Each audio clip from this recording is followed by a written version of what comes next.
whenever I'm trying to explain to people why data harvesting is so dangerous, they often can't totally understand. They are like, well, who cares if somebody has my data? Or like, everybody already has my data anyway. It doesn't matter, blah, blah, blah.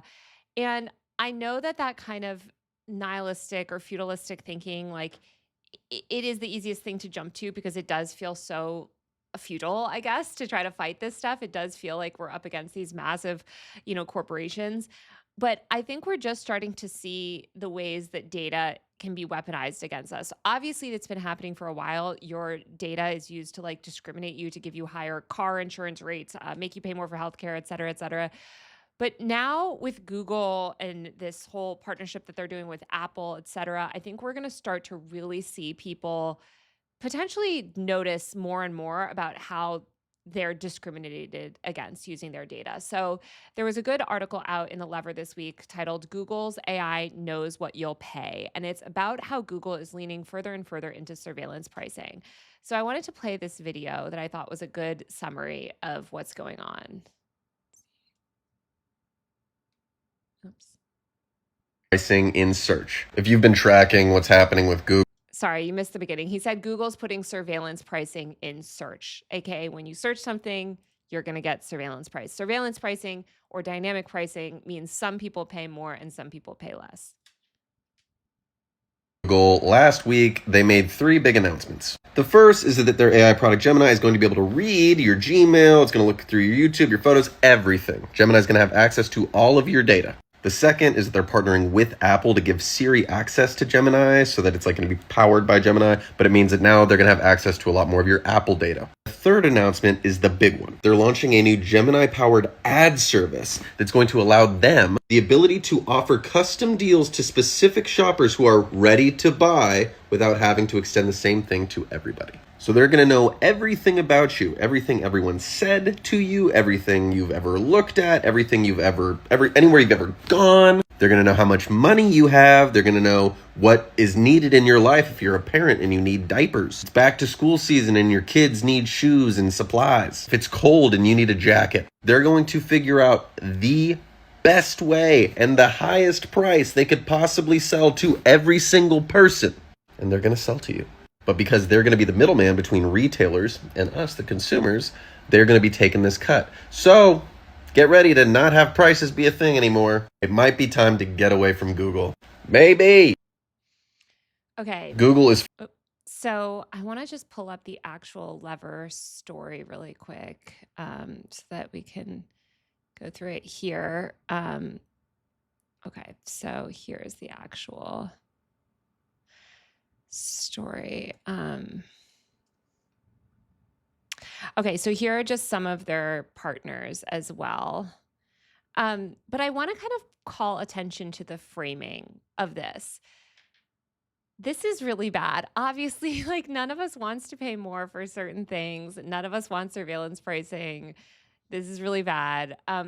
But the way that they're framing it is actually through deals. So you're going to see this a lot with surveillance pricing, where they're going to say, well, oh, we're not raising prices. Of course, we're just offering normal prices, but certain people get deals.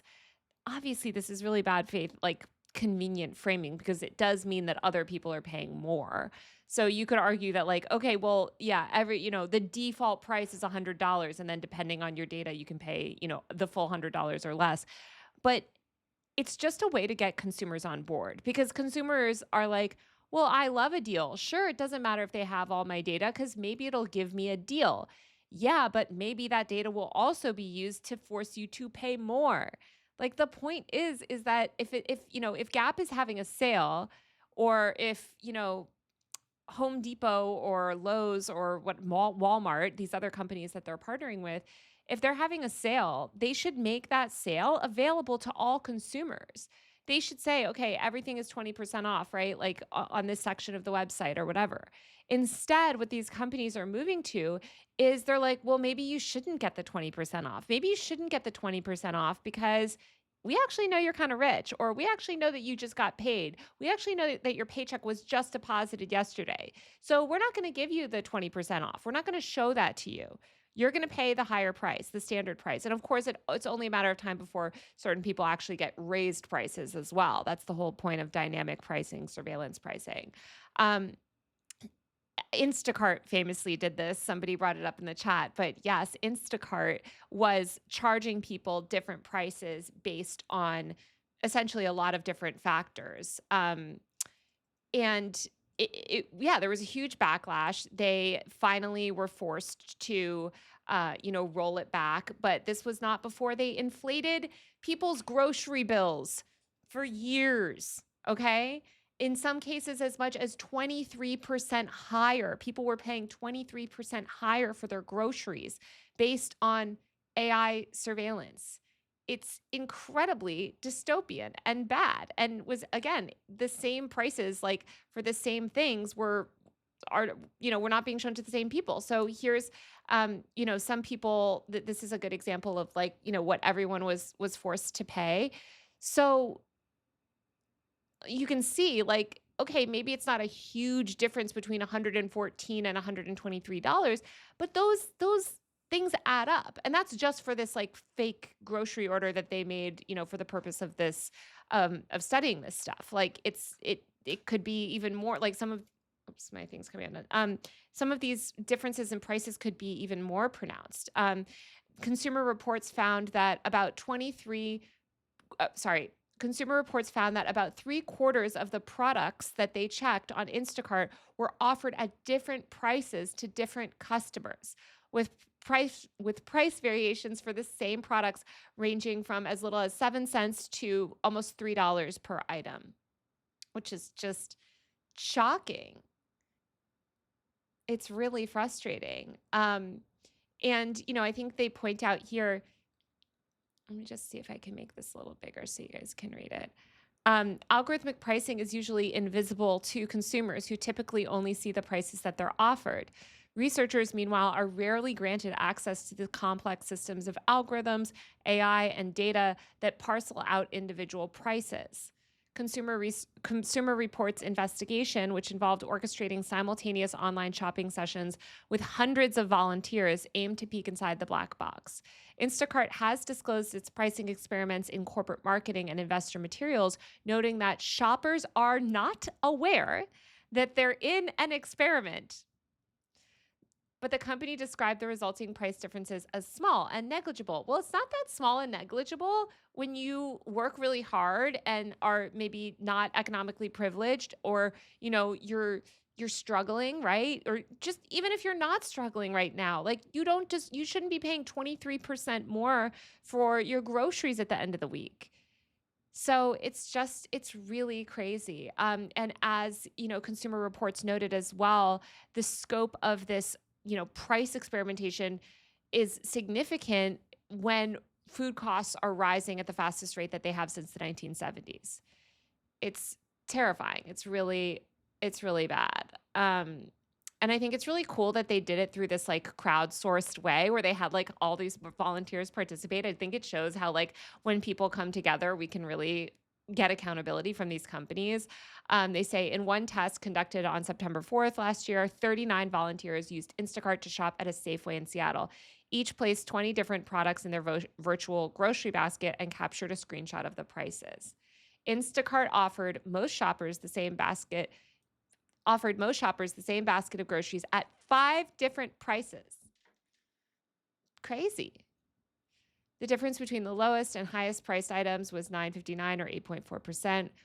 We found no price variations for some products, including premium brand saltine crackers, Heinz ketchup. Other products showed moderate price variations.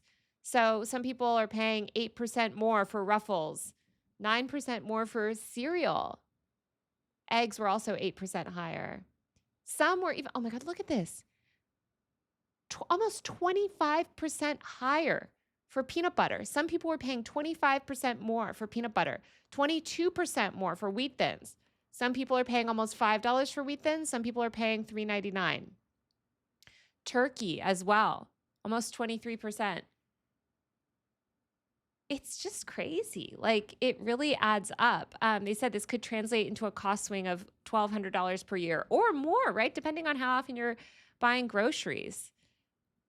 It's just ridiculous. And of course, this all happened after Instacart acquired this AI company called Eversight in 2022. They began offering pricing software to retail companies as a way to optimize grocery prices to tailor prices, promotions, and discounts. Instacart claims the technology can increase grocery store sales by 1 to 3% and incremental margins, aka extra profit that the company gets, by 2 to 5%.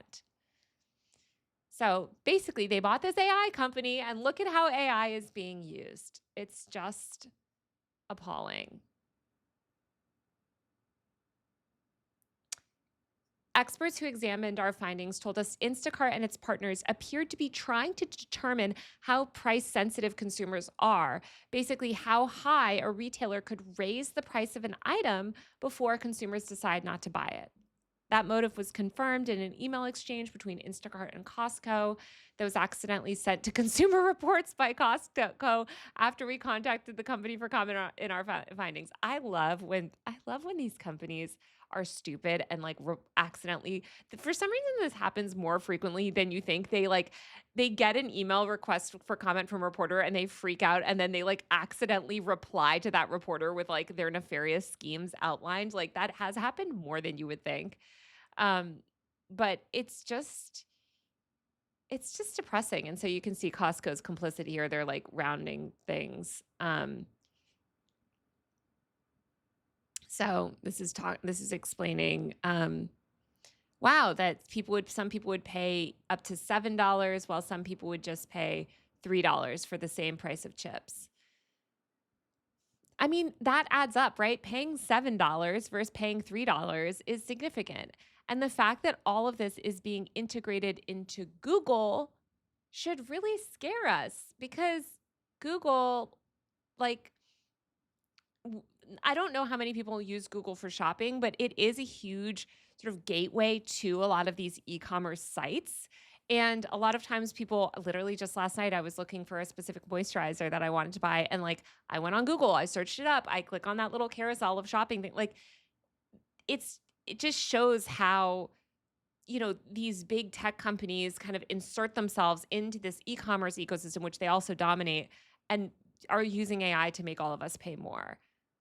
It's so bad. It makes me so upset. And I think it's so dangerous. And, the fact that Google also has all these partners and is partnering with Apple, which is supposed to be privacy focused. That's the whole thing, is like Apple's supposed to be this like privacy centric company.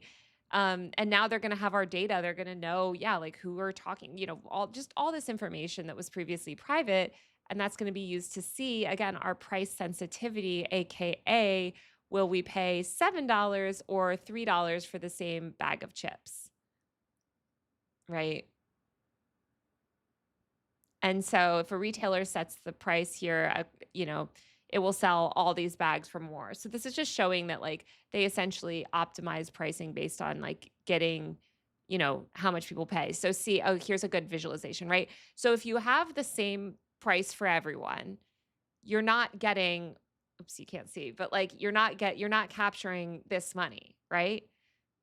This is actually a great visualization of surveillance pricing. So, some people would have been willing to pay more for the chips. And by the way, we don't know why they're willing to pay more for the chips. Like this could be like, in this example, it's chips, but say it's baby formula. Say it's cereal for your kids. I don't think your kids should be eating cereal, but that's a whole other thing. Say it's, fresh fruit for your kids or something, right? But anyway, whatever, something to feed your child, something that people rely on. Say it's a certain type of food that, you need for health reasons, whatever. But let's stick with baby formula, right? Like, I think that's like something that I feel like we all probably, if you are involved in children's lives, like you buy at the grocery store, you can get this get stuff, or baby food, whatever, or just food to make baby food, whatever. You need food. And so you're going to pay a little bit more because you're desperate. You need that food. Or maybe you're struggling and you haven't eaten in a couple weeks, or you haven't gotten a hot meal in a couple weeks. So you're willing to pay just a couple more dollars for that same rotisserie chicken that someone else that has not been food insecure, that is not worried about it, whatever, like might not be willing to pay a little bit more for. When everyone pays the same price, it doesn't really matter. Like people that are not willing to pay for it or can't afford it just won't buy it, like the person that's paying $3 here. Like, but basically, companies are incentivized to set the price a little bit lower because they want to capture the most amount of people that are buying the product. So they want to set the price a little bit lower so that they can get as many people as possible to buy the product while still turning a profit. Now, as this shows, though, you're not capturing all this extra money that some people, desperate people included, would have paid. So here is now the way they do the dynamic pricing, where suddenly they're trying to get everybody to pay a little bit more and capture more consumers. And obviously, that leaves them with a lot more money. A lot more money. I think this, like, when you look at that price compared, it's so evil. It's so bad. So, back to what we're talking about, Google is now going to be doing this. And, again, they're framing it as savings because that's how it starts, where they're like, well, we want to offer certain people savings. What I say to this is, if you want to discount something, discount it for everyone. Because as you just saw from that perfectly explained chart, right? We don't want some people just set the price lower and let people that want to buy it. But, Amazon does this to an extent, like, as well, where you'll see they sort of more through like product recommendations, where they like recommend you specific products based on your, buying history and stuff. All of this stuff just makes me want to shop in person. I was actually going to buy something, well, this moisturizer that I was looking for, and I was about to buy it on Sephora yesterday, and I was just like, I don't want to buy it on Sephora. Like, number one, I hate using card. Like, I'm trying to use cash for more things. But number two, like, I don't want it tracked. Like, I mean, this is case in point. Like, if I go into a store and I buy that moisturizer in cash, I don't give them my info, I buy it, I never have to think about it again. If I buy that on Sephora online, on an ad that I clicked through, or promotional sort of carousel that I clicked through on Google, everyone's got my info. That moisturizer is going to follow me around forever. Maybe they're going to be targeting me with dry skin stuff. Like, maybe I'm going to get all this other stuff. Like, it's just exhausting. And I feel like so many people are exhausted by capitalism and like are exhausted by being targeted and bombarded with ads and all this stuff. And this is why I want everybody here to fight for data privacy reform. Like, data privacy, like, the reason the internet feels so exhausting and dystopian and like such a hellscape is because we don't have any data privacy. And so we're just inundated with this stuff. But if you just use cash and go into the store and buy things like that world, you don't have to suffer through this hellscape. But as everything's moving online and it's harder and harder to do that, or you move into facial recognition stuff, right, which stores are increasingly implementing these AI surveillance systems in the store. So it's like they know that you were there and they know what you bought anyway, even just if you paid cash. It's just like, oh, it just feels so exhausting. So I don't know if you guys have any questions about this, but yeah, I'm so big on the return to cash. Like, lately I've just been trying to pay cash for more things because I hate that like data is tied to everything. And Amazon is so easy. Like, it does. I get why people do these like Amazon recurring orders and all this stuff, but you're sort of dooming yourself to get pushed more stuff. Like, they're winning in the end or whatever. The house always wins, as they say. So it's just, it's frustrating. Not to say that everyone can't. I mean, like, yeah, I think somebody said in the chat, it's a privilege, to not depend on the convenience of online shopping. I'm totally with you. And by the way, like, I'm doing this for like a moisturizer purchase. Like, I don't even need this moisturizer. It's total like luxury stuff. But like, I'm just saying, if you can, try to do that stuff because you don't want them to target you, if you can. But it's scary because, I mean, I think, like I said before, so much of this is being integrated into IRL spaces as well. Like, you'll see the dynamic pricing, in person. I'm going to try to find the video that I saw where people could see actually the actual, let's see, there was a really good video that showed actually like what this looked like with these different price tags. And I'm going to see. Okay, I think this is it.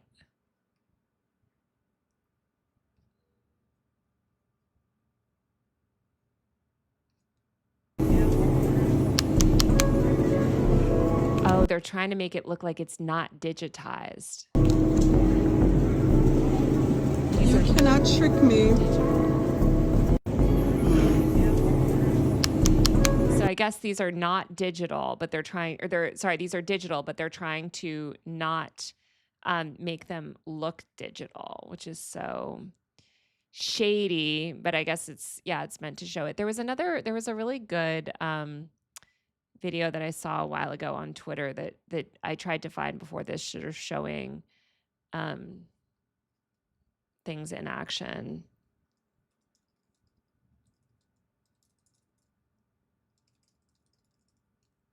Let me just see if I can find it.